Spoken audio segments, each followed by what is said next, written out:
Ouh là là, il y a du monde ici, 350 personnes. On a à peine commencé. Mais qu'est-ce qui s'est passé sur le Tour de France pour que autant de monde ait envie de parler de ce contre-la-montre? Je sens qu'il s'est passé quelque chose d'encore très peu commun sur le Tour de France. Polo, comment ça va?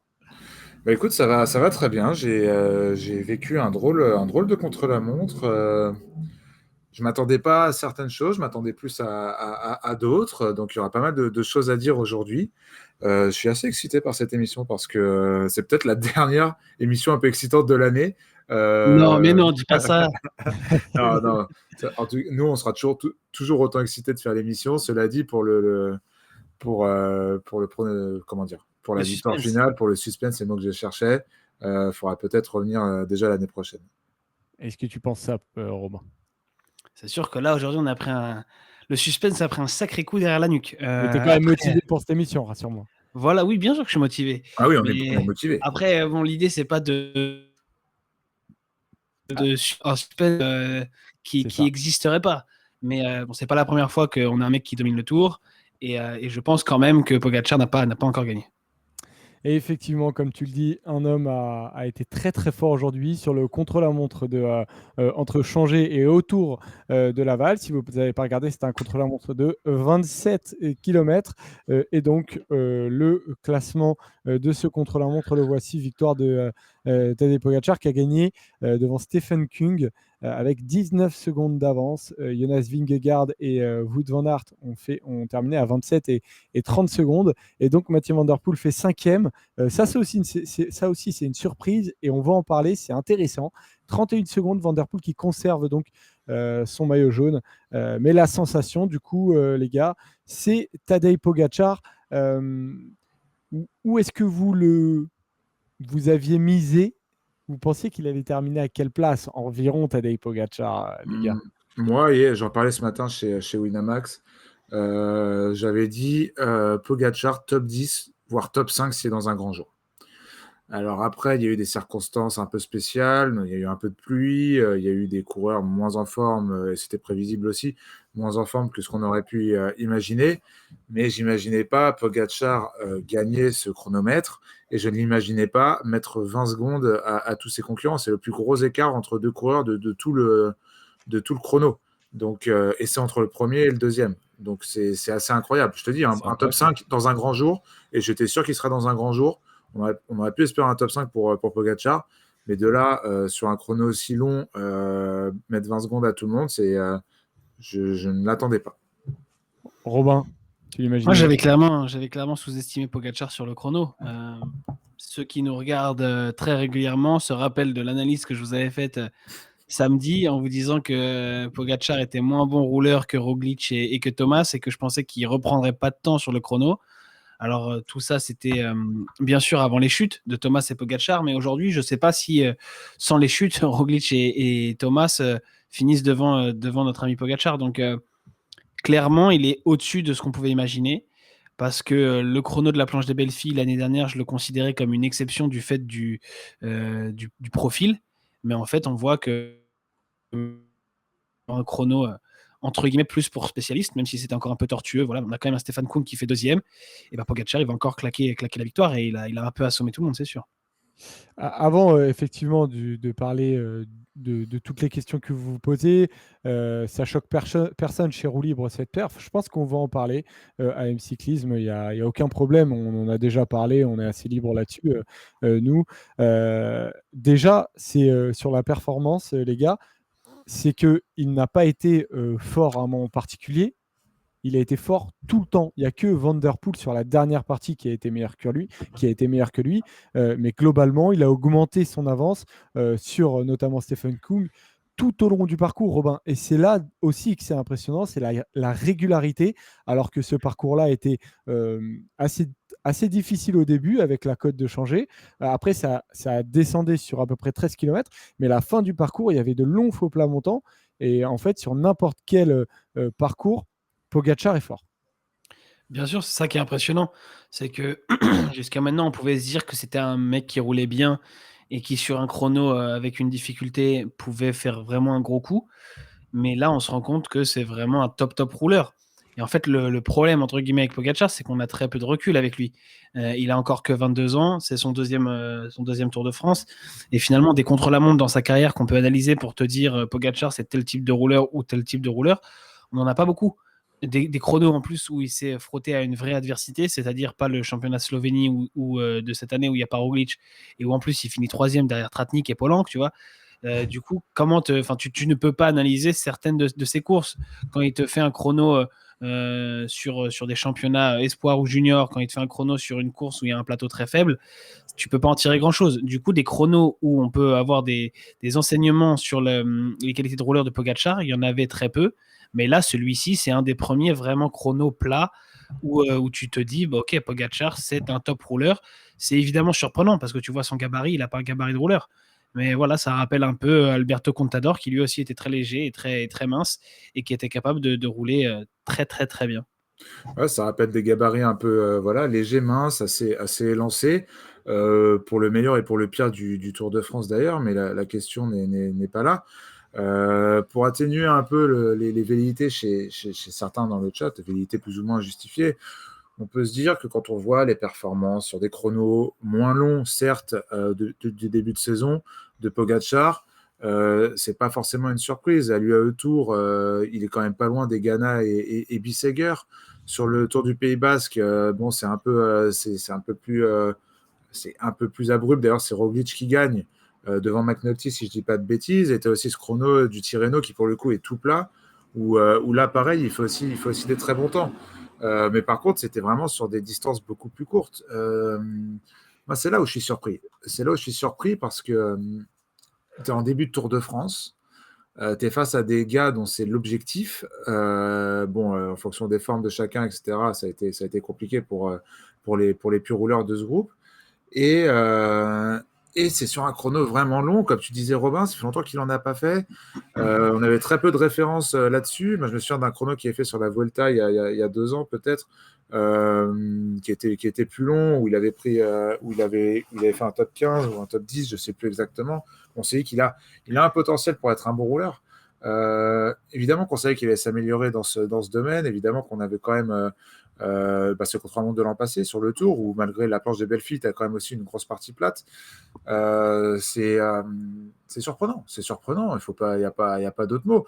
Alors pourquoi on peut toujours trouver des circonstances, qu'elles soient négatives ou positives, hein, négatives comme parler de dopage automatiquement ou positives en expliquant exactement ce que je viens de dire sur ces références qu'il a déjà eues, notamment l'an passé. Mais on ne pourra pas m'enlever de l'idée le fait que battre des spécialistes, notamment comme Stephen Koong, parce que d'autres spécialistes sont passés à côté, battre un spécialiste comme Stephen Koong qui fait un excellent chrono, sur 27 bornes, c'est surprenant.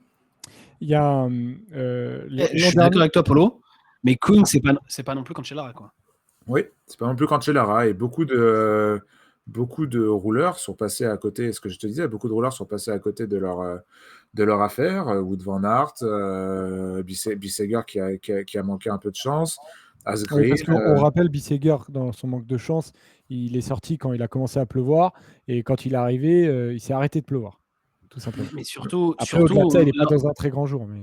quand tu vois les noms qu'on donne, tu vois, aujourd'hui, on faisait hier nos pronostics pour ce chrono. Polo, il parlait de Kung et de Bissegger, les deux Suisses. Sinon, le reste des noms qu'on citait, c'était Van Aert, qui n'est pas un pur rouleur, qui est un mec qui est notamment sur les classiques. On parlait de Mais qui Roglic. reste un des meilleurs rouleurs du monde Ouais, quand même. en fait, Oui, tout à fait. Mais ce que je veux dire, c'est c'est qu'aujourd'hui, pas un les pur meilleurs rouleurs du rouleur, c'est peloton. qu'il ne fait pas que ça. Mais par contre, c'est un pur rouleur en final. Bah, un pur rouleur, pour moi, c'est Tony Martin, c'est Les gens qui Fabian ne font que Cancellara, ça pour toi, du coup. qui, alors sans faire que ça, parce que Cancellara ne faisait pas que ça, mais c'était vraiment sa discipline de prédilection. Alors qu'aujourd'hui, un Van Aert, Ouais, il fait du chrono, oui, mais pas que. Quand on dit ouais. que Roglic, s'il n'était pas tombé, il aurait aussi été un des favoris du chrono, c'est pas un pur rouleur, c'est un mec très complet et un coureur de grand tour. Pogacar, c'est la même chose. Quand on regarde Tom Dumoulin, qui est peut-être aussi un des meilleurs rouleurs du monde, c'est la même chose. Donc finalement, les purs rouleurs aujourd'hui, on a Philippe Ogana, on a Juan Denis, mais ils son pas sur ce Tour de France. Et donc finalement, Pogacar aujourd'hui, il fait un chrono monstrueux, il n'y a rien à dire. On peut se poser toutes les questions qu'on veut sur le fait qu'il soit aussi fort sur contre-la-montre, mais ce n'est pas, il ne bat pas non plus les références mondiales, il ne bat pas des mecs qui vont rester dans l'histoire du vélo comme des très très gros rouleurs. Voilà. Par rapport à des Cancellara, des Tony Martin, même des mecs comme je me rappelle comme Bert Grapsch ou des gars comme ça, je pense que Kung, Bissegger et les spécialistes du chrono actuels, hormis Ghana, c'est un cran plus faible que ce qu'on avait il y a quelques années. Uno Cyclister dit j'aurais bien voulu voir Ghana ou Denis notamment sur ce chrono. Pogacar s'est économisé aujourd'hui pour garder des forces pour la montagne. C'est pas mal Joby l'ancien. Moi, ce qui m'embête, excuse-moi Jeff, mais ce qui m'embête dans ce que tu dis, Robin, c'est que imagine Ghana et Denis sont là et Pogacar les bat. Peut-être pour le coup de 3 ou 5 secondes, tu vois. Qu'est-ce qu'on dit ? Qu'est-ce qu'on dit ? Est-ce qu'on dit ça ne change pas l'analyse. Hein. Ouais, l'analyse, okay. Le temps de Pogacar, il est totalement monstrueux. Il y a 20 secondes d'écart sur Kung, plus de 30 sur Van Aert et sur tous les autres coureurs, sur des Roglic, des Portes, des Asgreen. C'est là que mais est-ce que tu es vraiment surpris ? Regarde, par exemple, en fait, selon qui tu prends, c'est plus ou moins surprenant, mais on parle d'un mec comme Van Der Poel. Van Der Poel, c'est pas un spécialiste du contre-la-montre. Aujourd'hui, il fait sa meilleure perf en carrière sur chrono en dehors des prologues, sur un chrono. Ça, je suis d'accord. Et il lui met 30 secondes. Pareil sur un Richie Porte qui s'est quand même pris une sacrée gamelle il y a 4 jours, qui ne prend que 55 secondes sur Pogacar. Alors oui, c'est quand même 55 secondes, mais pareil avec Alaphilippe qui prend 1:11. Est-ce que Chimic Master dit quelque chose d'intéressant et je ne sais pas ce que ça veut dire, mais ASO avait prévu un temps de 32 minutes comme chrono référence, donc capacité à être à 51 km/h sur 30 km. Ce serait intéressant peut-être même, si vous avez la possibilité dans le chat, d'aller chercher un chrono de 30 km qui a tout plat. Peut-être dans les dernières années sur le Tour de France, quel a été le temps. Le problème, c'est quoi ? Il y avait beaucoup de virages et tout. Oui, non, mais c'est jamais la même chose, mais peut-être avoir une idée, ça peut être intéressant. Les gars, ce que je veux dire depuis tout à l'heure, juste, c'est que effectivement, ça peut être aussi la surprise qui est créée par Pogacar aujourd'hui et qui fait qu'on est un peu dégoûté en un sens. Du manque de suspense et aussi d'avoir des doutes sur ses performances. Est-ce qu'elle ne vient pas aussi de l'incapacité qu'on a eue, nous chez Roulim, mais aussi de tout le monde en fait, parce que personne n'a mis Tadej Pogacar comme favori de ce contre-la-montre, à moins qu'il y en ait qui l'ait mis, et alors là bravo, mais sur le chrono de la planche des belles filles, où il met 1:30 au total à Tom Dumoulin. Et là, c'était vraiment encore pire qu'aujourd'hui parce qu'en plus, c'était contre la montre de fin de tour. Il prend 42 secondes à Van Aert sur la montée finale, mais ça veut dire qu'il en prend aussi plus de 45 sur la première partie. Ça veut dire que Pogacar, sur le contre-la-montre de la planche des belles filles, il fait la vraie différence sur la partie plate. Et encore, c'était pas tout à fait plat, ça ressemblait beaucoup à ce qu'il y avait aujourd'hui. Est-ce que ça n'a pas été une erreur hyper généralisée aussi de ne pas s'être rendu compte de ce que Pogacar est capable de faire à son pic de forme et donc sur le Tour de France ? Parce que c'est ça qu'il recherche.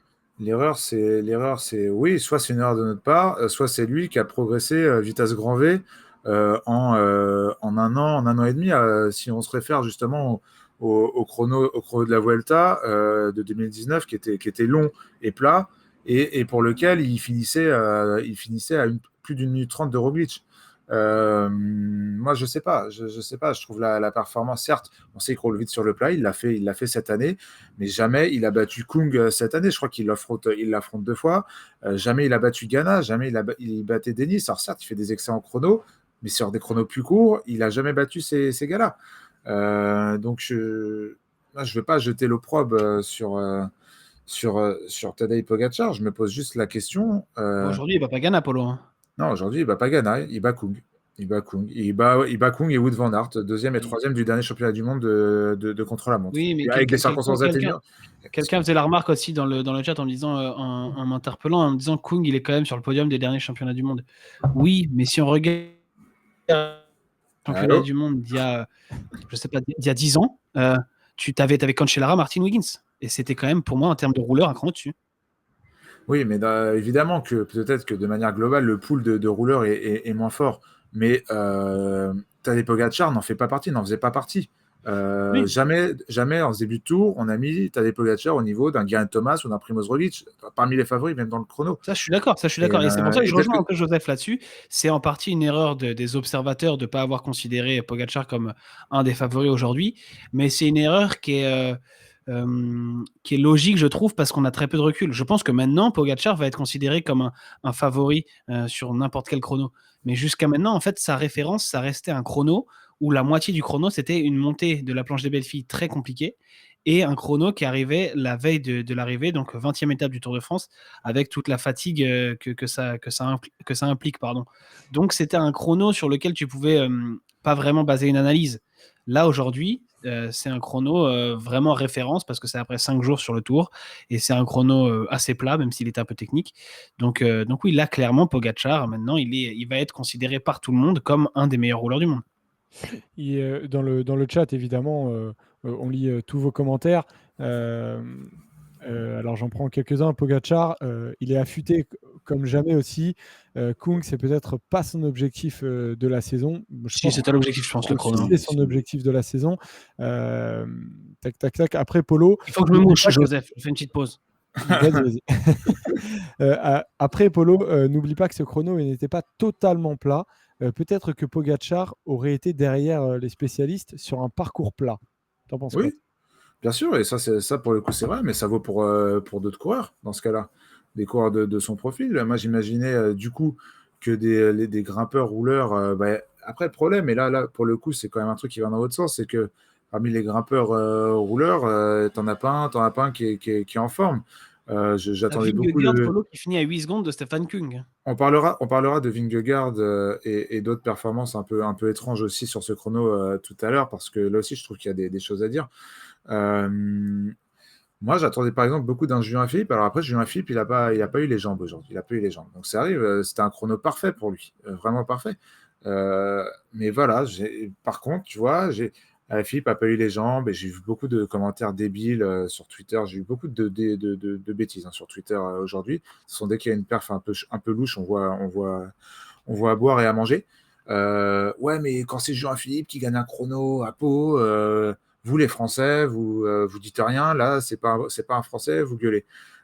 Donc non, c'est pas ça. C'est que voilà, il y a des coureurs qui arrivent à faire des grosses perfs, des perfs qui peuvent paraître insensés le jour même, mais qui le lendemain, vont galérer, vont avoir du mal à s'en remettre. C'est exactement ce que vit Julien Philippe depuis sa première étape.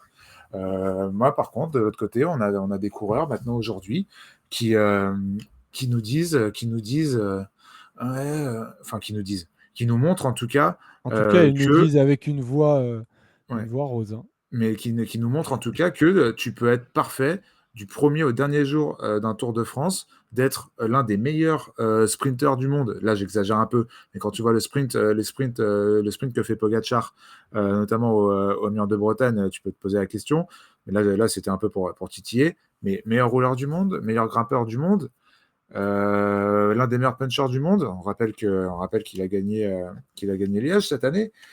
Ça est toujours au top, quel que soit le moment de l'année, quel que soit le moment dans un Tour de France, dans un grand tour. Mais enfin, je sais pas, je sais pas. Je me pose des questions, je l'avoue au chat et je l'avoue à tout le monde. Je me pose des questions sur cette performance. J'attends de voir maintenant comment va se dérouler la suite de son Tour de France. Mais c'est sûr que quand tu es au Je top, pense que Paul, tous les observateurs du vélo s'interrogent à un moment ou à un autre, que ce soit parce- sur la perf de Pogacar aujourd'hui ou sur d'autres perfs, mais tu passes rarement de toute façon un Tour de France entier non, mais où bien sûr, mais tu je as pense que 21 c'est, étapes avec tout le monde au top sans te dire à un moment, ah là, peut-être que. Tu vois. mais Et ce que, non, ce mais que je je suis voudrais dire d'accord avec sur ça. Pogacar, Mais je voudrais juste rajouter un truc sur Pogacar, c'est que on en a beaucoup parlé l'année dernière parce qu'il nous avait énormément surpris. Parce qu'on n'attendait évidemment pas que Pogacar gagne le Tour, même s'il avait fait 3e de la Vuelta l'année précédente. Mais là, cette année, si on a quand même le recul de l'année dernière, j'ai envie de dire que c'est plus une surprise de voir Pogacar à ce niveau-là. Alors qu'il gagne un chrono, là, on peut, oui, évidemment que c'est une grosse perf, mais que Pogacar soit super fort et assomme le Tour, ça ne doit plus vraiment être une surprise, quoi. Au final, oui. Pas sur un chrono. Moi, je veux bien le voir se défendre en chrono. Je te dis, aujourd'hui, il fait un top 5. À la limite, dans les temps de Kung, meilleur qu'un Van Aert qui est pas au meilleur de sa forme. On sait qu'il y a eu des complications après son appendicite, etc. Il n'y a pas de grand rouleur non plus. Aujourd'hui, et ça, je suis complètement d'accord avec toi, le voir à la lutte avec ces gars-là. Tu vois, pas faire les écarts qu'il met à un Primoz Roglic qui a l'air plutôt bien en point au vu de son chrono. Pas faire les écarts qu'il fait à des spécialistes du contre-la-montre dont c'était l'objectif. Et voilà, je ne sais pas quoi dire d'autre. Hein. Je vais paraphraser si je continue, donc ça ne sert à rien. Et comme je te dis maintenant, ce que je veux voir, c'est le comportement de Pogacar en montagne. De toute façon, ça va nous amener sur le débat, je pense, Joseph. Oui, exactement. Alors, exactement, on en parlera dans le On en débat. parlera tout à l'heure. On passe à la performance de Mathieu Van Der Poel quand même, parce que Mathieu Van Der Poel fait 5e de ce contre-la-montre. Il termine à 30 secondes d'un Tadej Pogacar qui est stratosphérique. Donc, parmi des spécialistes entre Van Aert et Asgreen, devant Primoz Roglic à qui il met 15 secondes. Alors, il s'est défoncé, hein, Mathieu Van Der Poel. Mais quand même, c'est assez impressionnant ce qu'il a fait. Robin, est-ce que tu l'imaginais être capable de gagner de garder le maillot jaune, tout simplement même? Je pensais qu'il allait le perdre parce que je pensais qu'Alaphilippe irait plus vite que lui et je pensais que Van Aert irait un peu plus vite aussi. Mais je suis pas surpris non plus de voir Van Der Poel faire un gros chrono parce que même s'il a dit qu'il s'entraînait pas spécialement sur le vélo de chrono et que c'était pas quelque chose qui travaillait particulièrement, c'est un mec qui est tellement fort et qui est tellement bon. En fait, on voit qu'il est bon rouleur même sur des courses qui ne sont pas des contre-la-montre. Que ce soit dans des finales d'étape où souvent il va attaquer de loin et se retrouver à faire en fait quelque chose qui ressemble à un contre-la-montre sur parfois 30 bornes, parfois même 50. Donc en fait, même s'il n'est pas habitué au vélo de chrono, il sait rouler vite à une vitesse, à une allure constante pendant 30 ou 40 bornes. La difficulté qu'il y avait en plus, c'était de bien gérer ce vélo de chrono, mais c'est un mec tellement habile qui est habitué à faire du VTT et du cyclocross qu'en vrai, quand tu lui mets un autre type de vélo dans les mains, il arrive à s'en sortir très rapidement. Donc, je suis content qu'il ait gardé son maillot. Ça poursuit la belle histoire. Et puis, c'est bien de voir que pour la suite, on ne sait pas où ça le mènera et c'est pas dit qu'il vise un jour le classement généraux, mais en tout cas, niveau contre-la-montre, c'est assez solide. C'est pas le meilleur rouleur du monde, mais c'est solide. Question d'emmerdeur, mais on doute pas de Mathieu Van Der Poel, du coup, les gars? Non, moins, en tout cas, pas aujourd'hui. À l'image de Julien Alaphilippe, je trouve que c'est des coureurs vraiment entiers et sincères dans dans leur manière de courir et dans leur haut et dans leur bas aussi, parce que les deux ont eu des hauts et des bas, et les deux en auront encore sur ce Tour de France. Là, aujourd'hui, c'est un Mathieu Van Der Poel sur 30 minutes d'effort. C'est, comme l'a dit Robin, c'est un effort qu'il a l'habitude de faire. Moi, j'ai souvenir notamment de cette étape sur le Tirreno Adriatico où, dans des conditions dantesques, il avait tenu solo sur ce même type d'effort, pour le coup plus contre la montre que contre ses adversaires. Non, je suis pas surpris. Alors, beaucoup vont parler de sa position et de l'aérodynamisme sur un chrono de 30 bornes. Oui, ça peut jouer, mais quand tu as la jambe, de toute façon, depuis le début de ce tour, tu es quand même aussi l'un des plus forts du peloton. C'est, je pense, de mon point de vue, très rapidement compensé. Et en Surtout plus, tu es porté par le maillot jaune aujourd'hui. et en plus, tu es porté par le Et c'est maillot. minable, hein. T'es porté par le maillot jaune. Et voilà, tu as l'habitude d'aller très loin dans l'effort pendant 30 à 45 minutes. Voilà, ça, c'est un truc C'est ça qui est beau, effectivement. que Mathieu Van Der Poel sait faire. Par contre, et on le verra, je pense, d'ailleurs, on le verra peut-être pas parce qu'à mon avis, il risque de bâcher assez rapidement. Mais dès qu'il faut lui demander un peu plus, lui, contrairement à d'autres, eh ben, lui ne pourra pas faire certains types d'efforts que d'autres sont capables de faire. Tu dis très bien en plus, Polo, pour rajouter un dernier truc, c'est l'effort court. Là, voilà, c'est une grosse demi-heure d'effort. Mathieu Van Der Poel, c'est quand même depuis toujours un spécialiste du cyclocross où tu te défonces avec des intensités monstres sur 1 heure de course. Donc, un effort très intense comme ça, très violent, d'une demi-heure, ça lui fait forcément pas peur. Ouais, exactement. Un mot, les gars, quand même, de Julien Alaphilippe. On se demandait un peu où il allait terminer aujourd'hui. Et au final, il est ce soir à 48 secondes au classement général de Mathieu Van Der Poel. C'est une semi-déception quand même parce qu'il est assez loin sur l'étape et il ne s'approche même pas sur aucun des intermédiaires d'un espoir, quoi, même. Ouais, c'est une déception. C'est une déception, mais elle est expliquée de manière très objective par l'intéressé qui disait qu'il n'avait pas les jambes aujourd'hui. Et ça s'est vu rapidement dans le coup de pédale, dans le faciès aussi. C'était pas du grand Julien Alaphilippe. C'était pourtant un profil qui devait lui convenir. Mais voilà, Julien Alaphilippe, voilà, faut faire faut dealer avec ça. C'est que il a parfois, il n'a pas les jambes. Il les retrouvera sûrement sur ces 3 semaines de course. Aujourd'hui, il les avait pas et Julien Philippe, c'est ça. Donc, on peut être un peu frustré.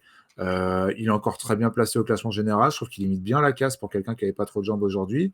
Donc voilà, rien de trop grave. Juste un peu frustré, je pense, parce qu'il espérait avec de meilleures jambes accrocher au moins un top 5 ou un top 3. Il le pouvait, ça lui convenait parfaitement. S'il accrochait top 5, il reprenait le maillot, hein, clairement. Et c'était peut-être un peu ça l'objectif, mais je pense qu'il n'y a pas de regret aujourd'hui quand tu perds 40 secondes sur Van Der Poel et que de toute façon Pogačar s'est rapproché autant. Bah franchement, t'as pas grand chose à regretter. Oui. C'est pas comme si tu loupes le maillot pour quelques secondes et que tu te dis c'est dommage, il y avait mieux à aller chercher. Là, voilà, il est 4e du général. Si son objectif c'est de faire le général, parce qu'on sait toujours pas vraiment ce qu'il va faire en montagne, bah il est devant tout le monde excepté Pogačar, donc c'est pas si mal. Et si l'objectif c'est pas le général, bah alors c'est pas grave qu'il ait fait un mauvais chrono. Déjà, il avait un potentiel objectif de reprendre le maillot jaune au Creusot, c'est-à-dire la 7e étape après-demain, étape de 250 bornes vallonnées qui potentiellement peut convenir à des hommes comme Van Der Poel et Alaphilippe. Et on lui a posé la question, France TV lui a posé la question à la fin de l'étape. Et il a appris les écarts et lui a répondu qu'il va falloir changer les plans et on l'a senti. Changer les plans pour prendre le maillot, je pense. Hein. Oui, je pense non, mais pour prendre le maillot au Creusot, par exemple. Donc déjà, il est dans l'idée il s'est rendu compte qu'il avait pris un tir aujourd'hui et qu'il va falloir peut-être réfléchir à cette suite du Tour différemment. Il y en a dans le chat qui disent qu'Alaphilippe est à sa place et je suis pas loin d'être d'accord. Il aurait peut-être pu être un peu au-dessus, mais s'il sortait un top 5 sur ce chrono, je pense que c'était encore un exploit et que c'était pas sa place normale. Ouais, après, il fait quand même un bon chrono sur le Tour de Suisse, qui était encourageant, sur une distance plus courte. Il est battu avec une bosse. Non, parce que tu as le chrono de fin. Ah, le premier, tu veux dire. Et le premier où il fait top 5, derrière du Kung, du Bissegger et son coéquipier Mattia Cataneo, qui a été lui non plus pas mal aujourd'hui. Je pense que la Philippe progresse en contre-la-montre, mais je pense qu'aujourd'hui, il a manqué de jambes pour faire beaucoup mieux. Je pense qu'il a dans les jambes la capacité de faire mieux, notamment sur ce parcours. Mais aujourd'hui, il lui a manqué un peu de surplus physique, un peu de jambes en plus, quoi. Il n'y a rien de dramatique. Et après, en ce qui concerne la stratégie, ce qu'il doit faire par la suite, voyons déjà sa stratégie pour l'étape de vendredi, qui est une étape qu'il aura à cœur, à mon avis, d'aller remporter. Et après, peut-être qu'il va tenter de s'accrocher au général, ou peut-être qu'il va exploser dès les premières rampes de l'étape de vendredi. Ça, on aura le temps d'en reparler. Je pense qu'il, là, à partir d'aujourd'hui, il prend vraiment les étapes au jour le jour, Julien. Un mot de Van Aert quand même, les gars, qui lui aussi n'avait pas les jambes. Est-ce que c'est ce début de tour à protéger Roglic qui lui a pesé? Est-ce que c'est sa forme dont tu parles, Paul, depuis le début, avec son appendicite qui est une évidente, un évident problème? Enfin, j'ai mal formulé ma phrase, mais en gros, qui fait que... Ouais, voilà, tu m'as compris. Donc tu peux répondre. Non, mais oui, Van Aert, c'était pas vraiment une surprise. Ça se sent.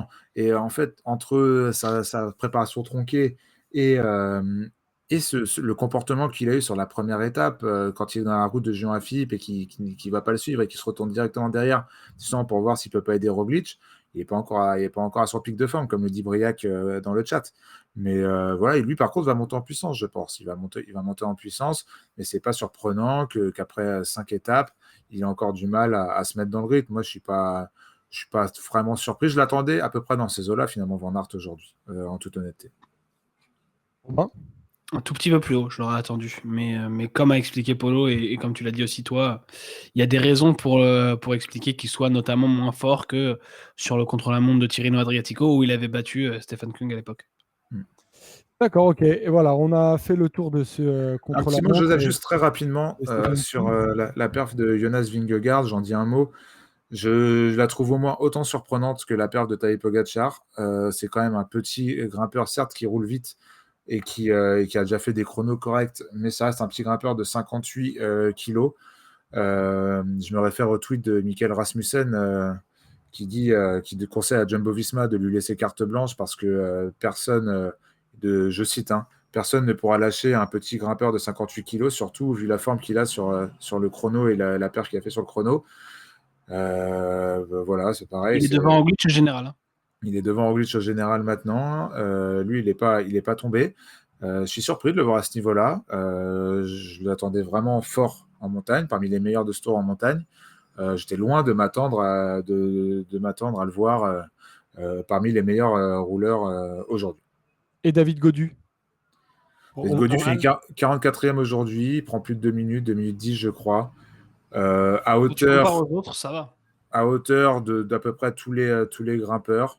J'aurais aimé qu'il soit plus autour d'une 50 comme Enric Mas, tu avais été optimiste hier, Polo. Hein. Comme Uran aussi, on a été très optimiste, mais on y croyait. Je regarde un peu le classement de l'étape, mais s'il aurait pu être au niveau d'Enric Mas, ça aurait pu être bien. Mais alors où je suis là, je suis pas du tout au bon endroit. Mais bref, il finit à 2,10 de 15. S'il aurait pu grappiller une petite vingtaine de secondes, ça aurait été vraiment bien. Mais au moins, lui, on sait que sa force, c'est la montagne et que d'un coup de baguette magique, il ne va pas se transformer en rouleur. Ok les gars, eh ben, écoutez, on passe désormais au débat. Pogačar a-t-il du coup tué ce Tour de France? Désormais, je vais vous remettre le classement général ce soir. Donc Pogačar est à 8 secondes de Mathieu Van Der Poel, mais surtout il a désormais 40 secondes sur Alaphilippe, 1 minute 21 sur Uran, 1 minute 37 sur Carapaz, 1,40 sur Primoz Roglic, 1,47 sur Geraint Thomas, 1,50 sur Enric Mas et 2,27 sur David Gaudu. Le tour est-il terminé, Robin? Terminé, non. Ah non, il reste 2 semaines. S'il ne fait pas de grosse erreur, moi, il a gagné. Travaille demain, du coup. S'il ne fait pas de grosse erreur, Pogačar a gagné, je pense. Mais comme dit Polo, il y a 2 semaines et il y a de la place pour faire des grosses erreurs. On a vu l'année dernière, par exemple, un Primoz Roglic qu'on pensait avoir tout gagné se faire manger sur la fin. T'es pas à l'abri que le scénario s'inverse cette année. L'année dernière, Primoz Roglic paraissait ultra fort sur tout le début de Tour de France, au point de nous dire, au point qu'on se disait nous-mêmes, il n'y a plus de suspense, c'est terminé. Et on avait même fait une émission juste avant le chrono en disant que c'était plié. Donc, on n'est pas à l'abri d'une énorme surprise. Mais le problème, c'est que quand tu regardes les étapes qui arrivent et que tu regardes les forces en présence et les écarts aussi qui ont déjà été faits au général, ça va être très compliqué d'aller le chercher parce que tu peux essayer de partir de loin, mais Pogačar, c'est un mec qui est pas mal à l'aise dans des circonstances de course où il faut s'écharper et où c'est un peu en mode classique, disons. Rappelons qu'il a gagné Liège-Bastogne-Liège et qu'il a déjà été bien placé sur Milan-San Remo. Donc, ni la distance, ni le fait de partir de loin lui fait peur. Et ensuite, tu dis en montagne, qui va aller le prendre et en chrono, qui va aller le prendre. Donc, il va falloir être très, très inventif pour aller reprendre quasiment 2 minutes à Pogačar quand tu vois les écarts qu'il y a, sachant que Roglic ou Thomas peuvent se dire que sur le dernier chrono, ils limiteront la casse. Mais un mec qui est plus pur grimpeur, notamment Carapaz, il faut qu'il anticipe aussi le fait qu'il prendra un nouvel éclat sur le dernier chrono. Ouais, moi je pense qu'il faut lui mettre le feu dès les Alpes. Là, la Movistar, le Team Ineos et la Jumbo-Visma n'a pas d'autre choix que d'enflammer ce Tour de France. Alors c'est facile à dire et ça se passe rarement comme ça, hélas. Mais il va falloir le bousculer. Pogačar est encore jeune, même si c'est un talentueux terrible, il reste très jeune. Il a une équipe friable de par la start-list en elle-même et de par les formes et les chutes de chacun. Quand on voit McNulty qui a chuté, Hirschi qui a chuté, quid d'un Formolo qui sort du Giro, d'un Rui Costa. Enfin voilà, il y a quid de Majka aussi. Rui Costa, Majka, surtout Rui Costa, c'est ton capitaine de route, mais en montagne, il va pas beaucoup t'aider. C'est ça. Il y a la possibilité de l'esseler rapidement et de le bousculer. Mais là, je pense qu'il faut. Alors, c'est utopiste de dire ça, Il faut imaginer que la Jumbo et Ineos, et même la Movistar de Mas, Lopez et Valverde, bougent, tentent des trucs, peut-être même des alliances de circonstances. Mais s'il ne se passe rien ce week-end, je pense que ça joue perdu. Il faut essayer de le bousculer, Pogacar. Il faut essayer de Et recréer une comment le situation. bousculer et qui C'est-à-dire, serait en Il faut, capacité de Mais le il faire? faut essayer, il faut essayer de recréer une situation. Le problème, c'est que McNulty avait le maillot jaune sur le Tour du Pays Basque. Oui, c'est pas comparable. C'est pas comparable, mais on a vu que Pogacar, il était aux abois quand ça se compliquait pour lui et pour son équipe. Pour le coup, il était paniqué, il parlait à l'oreillette, qu'est-ce que je fais? Je vais devant, je vais derrière, je fais ci, je fais ça. Il était peut-être le plus fort ce jour-là, et quand on le voit revenir au fur et à mesure de l'étape, il était sûrement le plus fort. Mais voilà, c'est ce genre de panique générale qu'il faut essayer d'instaurer chez UAE, même si c'est à partir du moment où tu es le meilleur, et je suppose qu'il sera le meilleur, voire l'un des meilleurs de ce tour en montagne, c'est compliqué à manœuvrer, quoi. Il y a Derit qui dit dans le chat, faut bordurer sévère. C'est une des stratégies. Rappelons que l'année dernière, Tadej Pogacar il perd 1 minute 20 sur une bordure. Et qu'il n'a pas l'équipe pour gérer une bordure. Il n'a pas un mec dans son équipe. Ça, c'est sûr, parce que son capitaine de route, on va dire, c'est Rui Costa, mais c'est pas un gros rouleur. Et le seul rouleur qu'il a, c'est Bjerg. Mais donc, je pense qu'il y a 2 équipes notamment qui doivent prendre en main, peut-être même 3, allez. Il y a Ineos, forcément, pour moi, qui doivent aller dans le sens de ce qu'ils nous disent depuis 1 an, que désormais, ils courent offensif. Bon, bah là, c'est le moment de le montrer, les gars. Il y a aussi Jumbo-Visma qui n'a pas grand-chose à perdre, parce que Roglic, on le sait, il a un niveau intrinsèque de Pogacar très proche quand ils sont tous les deux au top, sauf qu'aujourd'hui, il a déjà 2 minutes de retard et en plus, il a chuté. Donc, c'est pas dit qu'il soit dans les meilleures conditions. Mais chez Jumbo-Visma, on a la chance d'avoir un Vingegaard très bien classé au général et même d'avoir un Van Aert qui est très bien classé et dont on peut se demander, attends, qu'est-ce qu'il va faire Van Aert? Est-ce qu'en montagne, il va être si facile à lâcher? Est-ce qu'il n'y a pas moyen que tu l'envoies dans une échappée, il reprend un peu de temps et en Ce qui fait, est sûr, tu c'est fais... que ce soir chez Jumbo, il va y avoir énormément de discussions autour de ça. Qui est notre meilleure carte? Mais je pense qu'il ne faut pas miser sur un mec. Il faut, comme dit Polo, il faut mettre le bazar. Il faut que même Van Aert, tu l'utilises d'une façon inattendue. Parce que, admettons, Van Aert, il prend des échappées là sur les étapes un peu vallonnées et escarpées qui arrivent, et il prend le maillot, mais surtout il prend du temps, de l'avance au général. Est-ce que Pogacar et UAE vont rouler derrière Van Aert? Bon, bah, s'ils le font, ils vont se cramer pour pas grand-chose. Et s'ils le font pas et que Van Aert se retrouve, je sais pas moi, maillot jaune, supposons, hein, on est dans l'hypothèse la plus totale, mais maillot jaune avec 2 minutes d'avance. C'est un peu comme à Alaphilippe en 2019, où tu te dis, attends, ce mec-là, finalement, en s'arrachant, peut-être qu'il peut grimper, peut-être qu'il peut nous surprendre. En plus, on en a parlé pour Alaphilippe du fait qu'il n'y avait pas d'énormes arrivées au sommet, etc. Mais ça vaut pour Van Aert, qui a quand J'ai vu même cette été question-là très d'ailleurs. impressionnant sur Tirreno. Quelle est la meilleure étape pour foutre le bordel, justement? Alors, C'est laisse-moi compliqué avoir à un dire œil comme ça. sur les profils qui arrivent. Ouais, c'est Mais compliqué de dire comme ça, mais l'étape du Grand Bornand, pour moi, elle s'y prête bien, et celle du Creusot aussi. Vendredi, samedi, pour L'étape moi, du c'est Creusot des s'y étapes prête très bien. Moi, je trouve que l'étape du Creusot s'y prête très bien parce que c'est pas de la haute montagne. C'est une étape dans laquelle Julien Lafilippe va foutre un boxon terrible. dans 2 jours. Ça peut être intéressant. Après, en plus, tu as les Alpes. Voilà. Moi, je pense qu'il ne faut pas lui laisser de répit sur aucune étape, en fait. Parce que là, si tu attends, si tu la joues attentiste comme tu l'as fait, je pense surtout pour Ineos et pour la Jumbo, au train, si tu joues les montées au train et tu poses des tu rythmes, lâcheras jamais. tu Ouais, le c'est lâcheras sûr. jamais, et surtout C'est- tu cours ça veut pour les dire- places d'honneur. Tu cours pour les places d'honneur à partir de là, parce que Pogacar, tu as du Ouais. retard sur lui, et tu en as beaucoup. En Donc fait, c'est ce que cool je pour le comprends, spectacle, mais là, il faut bouger. Il faut bouger impérativement dès vendredi. Dès vendredi.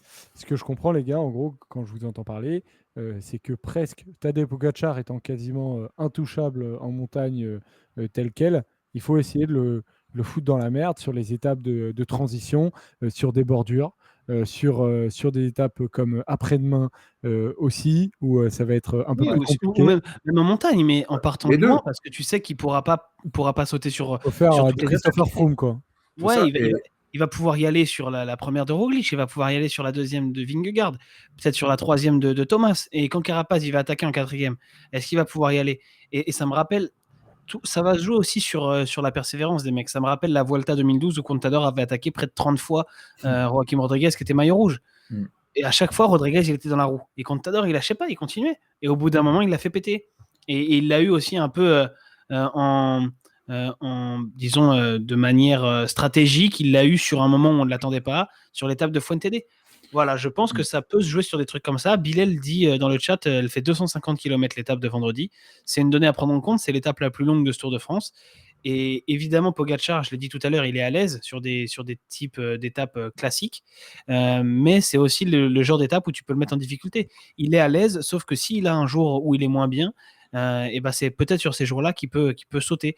Donc il faudra essayer parce que je me rappelle notamment du Tour 2017 où Chris Froome avait été en difficulté dans l'étape de Péragude où il y avait eu Pérosourde puis la montée finale vers Péragude où c'est Romain Bardet qui s'impose, qui reprend un peu de temps et il avait dit après le Tour de France, Christopher Froome, ce jour-là, heureusement qu'on m'a pas attaqué, qu'on m'a pas attaqué de plus loin et plus fort parce que j'étais vraiment à la rupture et j'aurais pu perdre beaucoup. Et en fait, il faut essayer pour le savoir parce que si tu n'attaques pas en partant du principe que le mec est trop fort, ça se trouve tu vas passer à côté du jour et du moment où le gars était complètement à la rue et réussissait à le cacher. Donc il faut tenter. Et la dernière équipe que je voulais rajouter tout à l'heure qui a des choses à jouer là-dedans, c'est Quick-Step.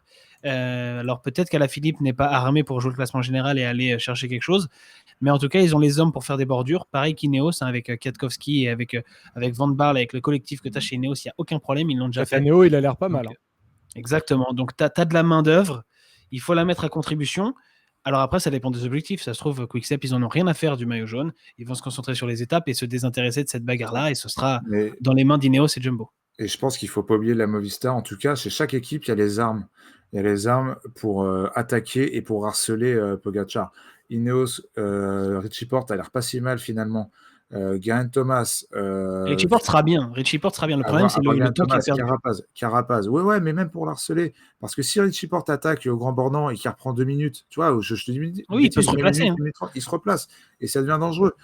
Pareil chez la Jumbo, si Vingegaard part, il va être obligé d'aller le chercher, Pogacar. Et après, si Roglic en met une, tu vois, c'est pareil, comme disait Joël, si Wout van Aert reprend du temps vendredi, et puis la Movistar, Lopez peut tout faire péter, Mas a des choses à jouer, du temps à reprendre, il y a des choses à faire. Il y a des choses à faire. Moi, vraiment, je pense que c'est pas perdu encore pour les adversaires. En tout cas, s'ils sont malins et s'ils sont agressifs. Ça, ils vous croient, vu le sondage. Je crois que j'ai dit ils vous croient. Ouais. C'est terrible. Je suis désolé. J'ai vu 100 personnes de moins sur le chat se barrer, prendre la fuite. Et appeler la police. Appeler la police. Chabalak, s'il y a une attaque de Porte, vous avez déjà vu ça. On a vu ça sur le Dauphiné. On a vu ça sur le Dauphiné. En forme, Richie Porte attaque. On aura l'occasion d'en reparler de toute manière de la possibilité pour les autres d'aller chercher Tadej Pogacar parce que c'est pas demain, parce que demain, c'est la preview, c'est la 6e étape entre Tours et Châteauroux, et c'est à peu près aussi plat qu'aujourd'hui, globalement. Ça va être, et encore plus plat, quoique il y a une petite côte et tout. Non, c'est un peu comme aujourd'hui. 6e étape donc entre Tours et Châteauroux, 160 km. Arrivé au sprint, les gars, sûrement. Surtout que je vous mets ce profil-là, mais le profil le plus intéressant presque, c'est presque celui-là, avec la très longue ligne droite de l'arrivée à Châteauroux, qui fait près de 2 km, je crois. Donc, en théorie, aucun problème. Pour gagner en échappée, faudra vraiment être très chanceux, disons, ou très fort. Après, c'est pas loin hier. Hein. Mais Vaugondi, je crois, sur cette étape-là, en plus, est repris à 50 mètres de la ligne. C'est à Châteauroux ? Ouais, quand Cavendish gagne, justement, Tours-Châteauroux, enfin, c'était pas de Tours, mais arrivé à Châteauroux, Cavendish gagne et Vaugondi est repris, je crois, à 25 mètres de la ligne. Ouais, je me rappelle de cette étape de Vaugondi. Je me rappelais pas que c'était sur l'étape de Châteauroux et j'avais pas fait le lien avec cette étape que gagne Cavendish. Mais clairement, demain, c'est pour un sprint. Comment ? Tout le monde veut de la bordure. Hein. Ouais, mais il n'y aura pas de vent. Ouais, demain, je sais pas. C'était propice au vent, mais je crois qu'il y a très peu de vent d'annoncer. D'après, j'ai essayé un peu de me renseigner, notamment chez certains tweetos plutôt apparemment, Polo, le public va aller sur le bord de la route pour souffler et faire en sorte qu'il puisse y avoir des bordures. Voilà, ça c'est une solution, intéressante. Mais ouais, ça aurait été bien d'avoir un peu de vent demain pour espérer des bordures, mais je pense que les bordures, on peut plus les imaginer, je pense, entre les Alpes et les Pyrénées, là où ça souffle beaucoup, surtout avec ce temps très changeant en ce moment. Donc on verra On verra à ce moment-là. Non, demain, ça va jouer au sprint. Alors après, on peut faire toutes les previews qu'on veut. Les sprints, c'est quand même des belles boucheries depuis le début de ce tour. Petit rappel du maillot pour le maillot vert d'ailleurs, qui peut être un enjeu demain, tout simplement. Ouais, bien sûr, bien sûr. Voilà. Alors après, quoi parier je sais pas. Je Allez, sais un pas petit trop. chrono, les gars. Cavendish. Oh, Excusez-moi, j'étais en train de me désaltérer. J'ai dit un Nasser Bouhanni demain. J'ai dit un Nasser Bouhanni. Tu peux me remettre, Joseph, le final un peu parce que je l'ai pas vu tout à l'heure. J'étais concentré sur autre chose. Je vais me le remettre un peu. Je vais me le remettre un peu en grand. Oui, moi j'imagine bien Nasser Bouhanni. Il a fait trois avant-hier. Il a fait 2 hier. Écoute, on espère que ça va faire un aujourd'hui. Il n'y a pas de raison. Sur les deux étapes où il fait 3 et 2, il est un peu gêné à chaque fois. Il n'y a pas une énorme concurrence. Quid dans Desmar, s'il arrive à prendre la roue de ses coéquipiers, ce serait quand même bien pour lui. Voilà. Moi, j'aime bien les pronos Sagan qui sortent dans le chat. Ouais, ça gagne. Mais c'est vrai que le prono démarre, moi je l'aime bien aussi. Allez, Ça va sûrement un peu moins frotter demain. Nasser Bouhanni. Peut-être un peu moins. Allez. Donc Bouhanni, Desmar et Cavendish. Voilà. On a les trois, le trio gagnant. On passe, les amis, à la rétro. La rétro de notre ami Robin. Robin, aujourd'hui, tu nous as préparé quoi, tiens, d'ailleurs? Tu vas mieux On va parler l'expliquer. d'un contre-la-montre mythique du Tour de France, vu qu'on a eu un chrono aujourd'hui. Alors, je ne sais pas si celui d'aujourd'hui restera dans l'histoire autant que celui dont je vais vous parler, mais on va revenir à il y a pas mal d'années quand même. On va parler du Tour 1947. Effectivement, c'est un moment. Ouais. Donc, pour placer un peu de contexte, le Tour 47, c'est le Tour de l'après-guerre. Donc, il n'y a pas eu de Tour de France entre 39 et 47. En 1939, le Tour s'est arrêté une semaine avant l'ordre de mobilisation générale. Et donc, après la guerre, la fin de la guerre en 45, il a fallu un peu de temps pour remettre la course sur pied, grâce notamment à Jacques Godet qui monte l'équipe, qui est le successeur du journal Lotto, et qui ensuite remonte le Tour de France. Et l'homme de ce Tour de France, le chouchou du public, c'est René Vietto. René Vietto, il a 33 ans, il s'est fait voler, entre guillemets, ses meilleures années par la guerre, mais il ambitionne encore de gagner le Tour. Il prend le maillot jaune dès le deuxième jour à Bruxelles. Alors, il le perd ensuite. Il le reprend dans les Alpes sur une superbe étape où il y a l'Isoire, le col de Vars et le col d'Alos. Et il est en jaune à la veille du contre-la-montre final. On est à 2 jours de l'arrivée à Paris. Et on a un contre-la-montre entre Vannes et Saint-Brieuc. Alors, je ne sais pas s'il y a beaucoup de Bretons qui nous regardent, mais entre Vannes et Saint-Brieuc, vous devez vous rendre compte que ce n'est pas un petit chrono, quoi. Il y a 139 km. C'est le plus long chrono du Tour de France. Alors, on en a eu un 2 ans après. Ouais. On en a eu un 2 ans après de 137 bornes, l'année où Coppi gagne. Mais donc le record, c'est 139 cette année-là, entre Vannes et Saint-Brieuc. À l'époque, on rigolait pas sur les chronos. Non, mais c'est une dinguerie. Mais du coup, qu'est-ce qui s'est passé de particulier, à part que c'est absolument incroyable la distance dont tu nous parles?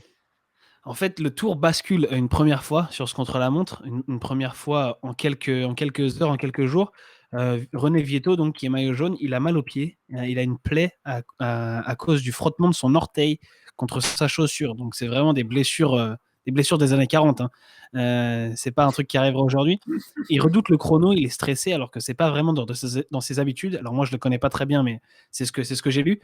Et il a 1 minute 30 d'avance sur un Italien qui s'appelle Pierre Brambilla. Jean Robic est lui à 5e à 8 minutes. Vous avez sûrement déjà entendu parler de cet ami Robic. Le parcours, il est très vallonné. On a des montées et des descentes dans tous les sens. C'est la Bretagne et on passe même par mur de Bretagne, pardon, dans les 139 km. Mais en même temps, avec autant de bornes au programme, tu as le temps de faire des petits détours là où tu as envie. Et donc, pour René Vietto, en vrai, ça démarre tout de suite très mal. Il met un maillot de soie plus léger que la laine à l'époque, sauf que c'est pas autorisé. Il prend une première minute de pénalité.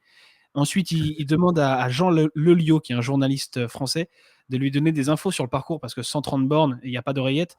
Il aimerait bien avoir quelques écarts à certains moments, et notamment un mur de Bretagne qui est plus ou moins au milieu du parcours. Il a envie de savoir où il en est par rapport à ses adversaires. Sauf que le pauvre Leliot, il fait une chute à moto, il s'ouvre le crâne, il est allongé sur la route. Donc du coup, il n'est pas trop en capacité de donner les infos des temps à René Vietto. Et au final, on ne sait pas trop si c'est à cause du fait qu'on ne lui donne pas d'infos ou s'il avait mal au pied. Mais Vietto, il va finir très très loin ce jour-là. sachant que, rappelons, il y a des pentes à 14% dans la côte à Mur de Bretagne à cette époque-là, sachant que le matériel, c'est pas le matériel de notre époque, quoi. C'est pas des non, on vélos le voit. de 6-7 kilos, c'est des Là, vélos on le voit vraiment. sur la photo de profil. Voilà, C'est pas la c'est même des chose. vélos qui datent un peu, quoi. Donc, ce jour-là, René Vietto, il perd 15 minutes et il perd le maillot jaune qui atterrit sur les épaules de Pierre Brambilla. Pour info, le vainqueur de ce contre-la-montre, c'est Raymond Impanis. Il gagne en 3h49. Donc, un chrono de 3h49. Aujourd'hui, Pogacar, il fait un gros chrono, mais il gagne en 32 minutes. Et donc, Jacques Godet écrira dans l'équipe: les écarts prenaient sans cesse de l'amplitude. Ce n'était pas un Vietto mal parti ou parti en se réservant sagement, non, mais un coureur incapable de dépasser ses limites, de réagir, de surpasser. Donc bon, il a quand même un peu dépassé ses limites, un chrono de 139 bornes. Moi, je pense que si je le fais, je dépasse clairement mes limites, donc j'aurais pas aimé que Jacques Godet écrive ça à mon propos. Mais donc René Vietto perd le maillot ce jour-là, et 2 jours plus tard, entre Caen et Paris, nouveau retournement de situation qu'on va un peu moins détailler, mais vous le connaissez sans doute, avec Jean Robic qui prend le maillot jaune du Tour le dernier jour. Donc il gagne ce Tour de France sans avoir jamais porté le maillot, et dans la vallée de Chevreuse, il fait la nique aux Italiens. Eh ben, c'est ouf. Je suis un peu choqué là de me rappeler un peu toutes les distances, les poids des vélos, la gueule des vélos, à quel point aussi Jacques Godet et globalement les médias étaient d'un côté très durs avec certains coureurs et de l'autre aussi il y avait une certaine relation avec eux parce que quand tu sais que c'est les journalistes qui filaient des Clairement. infos aux coureurs, c'est quand même une époque. Beaucoup de choses ont changé, en bien, en mal. On ne juge pas l'histoire 50 ans après, j'ai envie de dire, mais c'est hyper intéressant. Merci Robin, en tout cas, pour cette rétro. On attend avec impatience Ouais, celle de demain. Ouais. On passe les amis, à la chatroom. Vous pouvez poser quelques questions. Vous pouvez y aller. Les petites questions, comme d'habitude, je vais en prendre 2 ou 3. C'était c'était des bidons ou des bouteilles en verre, d'ailleurs, Robin, à cette c'était des époque-là. trucs un peu comme Gela, je crois. Des trucs en inox ou un truc dans le genre. Ouais, c'est D'ailleurs, il y ça. avait Alors, des. j'ai la photo là. J'ai la photo d'ailleurs. Je vais la remettre. C'était du fer, quoi, en fait. Ouais, voilà. Il y avait des rumeurs incroyables. D'ailleurs, à l'époque, on disait que notamment Robic mettait du plomb dans son bidon pour descendre plus vite. Mm. Ouais, c'est vrai ça. Alors Parce que qu'il était Thomas, pas épais. Jean Robic, il était vraiment pas épais, hein. non, Ouais, il effectivement. voulait rajouter du poids dans les descentes. Alors que Thomas nous a rejoint dans le, euh, dans le chat. De Rent nous demande: est-ce que Pierre Latour peut se maintenir pour jouer le général? Vous l'avez entendu l'interview de Pierre Latour sur France TV, les gars, ou pas? Ouais, Ouais, j'ai entendu. j'ai Catastrophique regardé. d'ailleurs, mais bref. Ouais, Entendu les questions? c'est pas Pierre Latour, c'est Oui, oui, non, non, mais cette fille dont je n'ai la, pas le la- nom, la journaliste a posé ouais, des questions. qui est sur France Télévisions et qui est une honte. C'était Là, pour le coup, catastrophique. je pèse mes mots, Non, mais qui est une vraiment. honte pour le Tour de France et pour Pierre la Latour était manière choqué. dont elle est traitée, dont il est traité par France Télé et par cette dame qui a la chance d'être sur le Tour de France, mais qui malheureusement n'est Mais il pas n'y une connaît fan de rien. cyclisme. Pardon, ça me fait m'étouffer. Après Et Laurent qui Liat parle. qui balance une info sans l'avoir vérifiée, Ouais, c'est mais quand bon, même ça, à la une limite, catastrophe. là, c'est quelqu'un de terrain, quoi. Et ils en ont des gens en capacité Ah chez bah, France Télé. Ils en ont eu des gens qu'ils ont laissé partir ou quoi que ce soit. Enfin bref, c'est un autre débat. Pour revenir à Pierre Latour, bah, non, c'est beau ce qu'il fait. Il est en pleine forme. Après, la montagne, il a dit lui-même dans cette interview, il monte plus aussi bien qu'avant. Là, il retrouve de la forme. Alors, à la forme, même s'il est dans la forme de sa vie, est-ce qu'il peut s'accrocher en montagne? J'y crois pas trop. J'avoue que j'y crois pas trop. Mais par contre, on le connaît, c'est un battant et surtout quelqu'un qui marche à la tête. Et quand tes jambes répondent, ta tête va bien, va même très bien. Et Pierre Latour, c'est quelqu'un qui marche comme ça. C'est comme ça qu'il a construit son Tour 2018 et qu'il était à l'époque l'un des grands espoirs du vélo français. Donc je suis pas archi optimiste pour Pierre Latour au niveau du Moi, je pense qu'il général, peut plus cliquer une étape que mais faire le voilà. général. Mais du coup, moi je pense qu'il risque quand même de perdre pas mal au général dès ce week-end. Et après, pourquoi pas une étape, pourquoi pas aller claquer une étape? Il en a clairement, comme il avait fait sur la Volta il y a quelques années, il en a clairement les moyens. il en a la possibilité. Ok les gars, une dernière question. Après, j'avoue que je peux pas rester très très longtemps Alors, Joseph. ce soir. Ouran, quelle place au général selon vous demande la fringale? Un top 10. Ouais. J'attends de voir comment il va être en montagne, mais je l'imagine pas beaucoup plus fort que l'année dernière. Et on l'a vu au Tour de Suisse dans les temps, au niveau de mecs comme Hamilton, comme Woods. Donc, à moins qu'il ait énormément progressé depuis le Tour de Suisse, je pense pas qu'il fera beaucoup mieux qu'un Pas top beaucoup 10. mieux. Après, il avait fait un énorme chrono en Suisse, mais c'est tout en fait. Ouais, moi Après, pour le coup, contrairement à ses rivaux, à ses adversaires, il a connu aucun pépin. Je l'attendais mieux aujourd'hui, pour le coup. Je l'attendais Il n'a mieux même pas connu aujourd'hui. le bref. Il n'a même pas connu Pépin le Bref. Et il a non plus ni les pépins de raisin. Ah, tant mieux pour donc, lui. C'est ça fait mal. donc voilà, oui, pareil que Robin, un top 10, un beau top 10, je pense. Bon, très bien. On passe au quiz, les copains. C'est parti j'attendais. pour le quiz. Alors, le premier jeu, on rappelle, il y a un partout entre vous deux, les gars. C'est vrai. Ouais. Tout simplement. Je vais vous donner des coureurs qui font le Tour de France, mais avec leur prénom, mais lu à l'envers. Oh. Vous allez devoir faire Tu vas marcher. lire ou tu vas nous l'afficher? Je vais vous les lire. Ça va être encore plus dur. Ça n'a aucun sens. Ça Il a va bien être inventé des jeux en ce moment, Joseph. Je les invente et après, je ferai 3 qui suis-je. Mais ils me font rire. Ok. Ok? Vous êtes prêts? Ok. Du coup, tu lis le prénom ou le nom? Le nom. prénom. Ah, le nom. Le nom. Il avait dit prénom, on est d'accord. Il a dit prénom, ouais. C'est pardon. n'importe quoi, ça commence. Le base. Isabelle? Oui. Ah, il n'y a pas de sondage là. Il est pour moi, ce premier point. Ah ouais, en plus, j'étais sur les syllabes, tu sais, j'étais en mode, j'essaie de le refaire dans l'autre sens. Le base, la base, c'est qui? Sloep. Pulse. Oui. J'adore mon jeu, putain. J'adore mon jeu. Ah putain, c'est trop dur. Uduag. Godu. Paul. Ah. Il est pour qui? Ah, il est pour moi. Il est pour Paul? Ouais. Ah oui. C'est bon, ouais. Je peux mettre un sondage, Romain, ou pas? Je peux mettre un sondage. Non, c'est bon. Ossur. Rousseau. Oui, Paul. Ah, bien joué. Clément Rousseau. Ewar. Lucro. Oh oui, Romain, Oh, c'est il dur était ça. pas Parce que facile, celui-là. je réfléchissais aux lettres et je l'avais pas. Je vais vous avouer, ce quiz-là, je l'ai fait pendant l'émission et je rigolais tout seul. Au moment où je vous écoutais, je rigolais. Je me suis dit, c'est trop bien comme idée. Samotte. Thomas. Oui, Polo. Troc.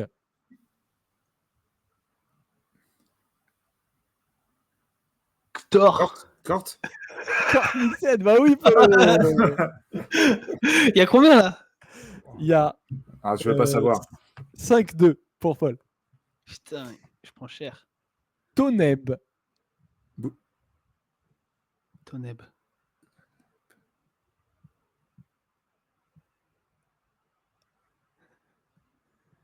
Tige Benoît. Tige Benoît. Polo. J'allais dire, putain, vous connaissez rien au vélo. C'est dur. Mon cerveau, il a explosé.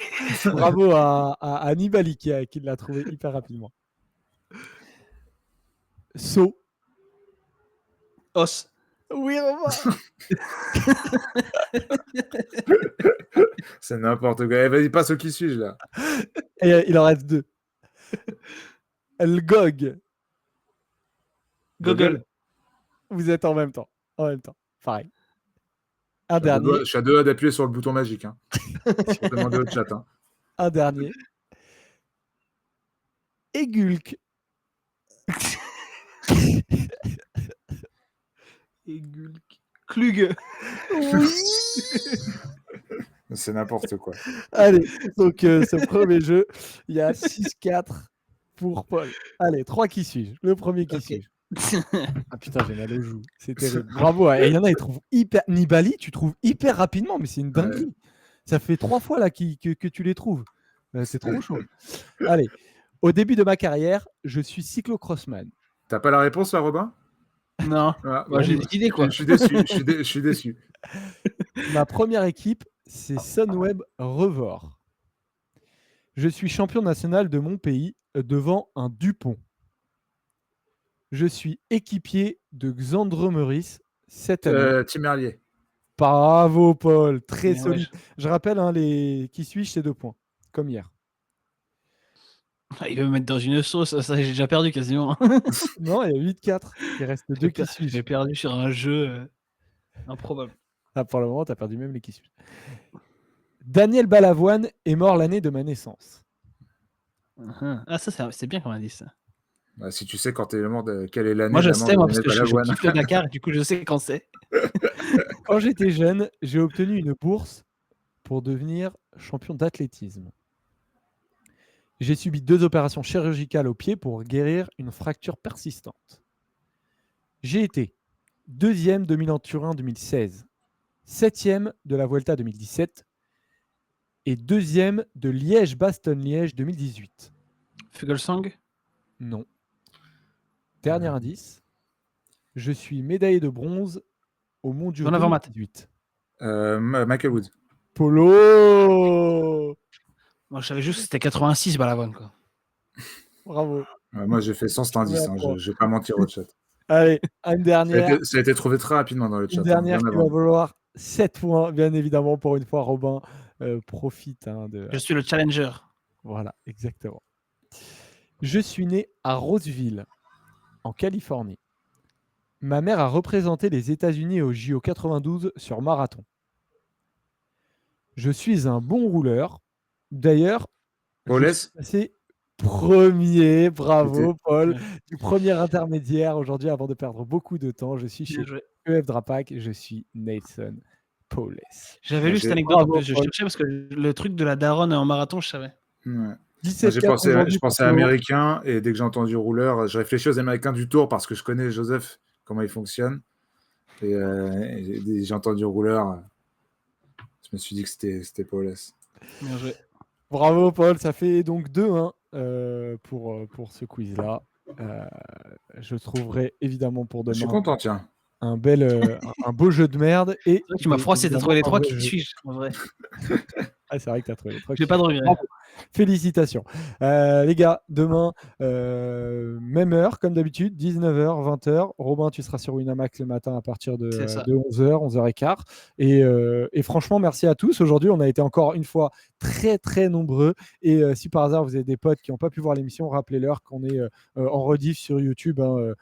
Polo fait ça hyper rapidement en général. Dès qu'il a la possibilité, il le met. Donc voilà. Merci à tous. Merci à Paul. Merci Roby. Et puis à demain, les copains. Salut les gars. À demain. Ciao, ciao.